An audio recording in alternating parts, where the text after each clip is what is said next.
This is a traditional recipe for steamed pork belly with salt fish. We're using the croaker fish. We're going to go inside this Chinese supermarket. We're going to check out some products and different items you can use in Chinese cooking. So let's have a look. So this is steamed pork belly. It's ideal for making steamed pork with salt fish.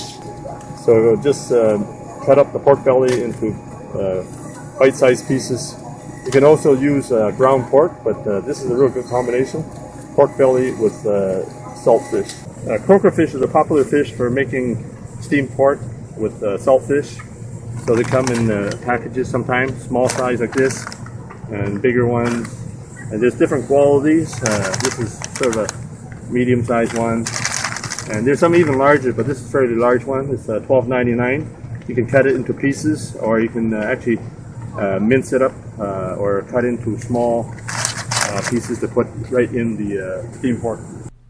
Cut the pork belly into slices. Then cut a piece of croaker fish to draw flavor to the pork. Now slice some ginger. You can cut it into slices, you can sliver it, or you can mince it, but we're going to keep the ginger in fairly large pieces. Just spread it on the top of the pork and the saltfish. So in a pan, bring some water to a boil, then put the pork and the saltfish in and cover with a lid.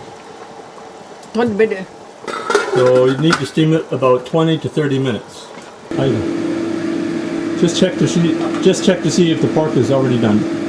So just take a pair of chopsticks or a fork and turn the meat.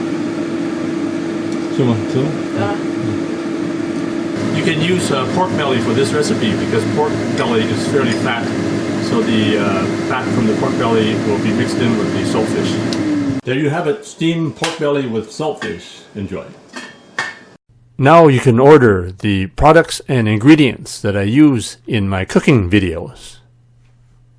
Just click the link below in the description for the Chinese cooking accessory guide. You can order everything online, including the wok that I use and some of the equipment that I use. Thanks for checking out my video, and please give me a thumbs up, and be sure to check out some of my other videos on this channel, and please subscribe. And if you get a chance, check out my other channel, the Chinese cooking channel. So the Chinese cooking channel won the top 20 best Chinese food blogs in the world, and it was also awarded the top 40 best China YouTube channels in the world. And also please subscribe. Just press the button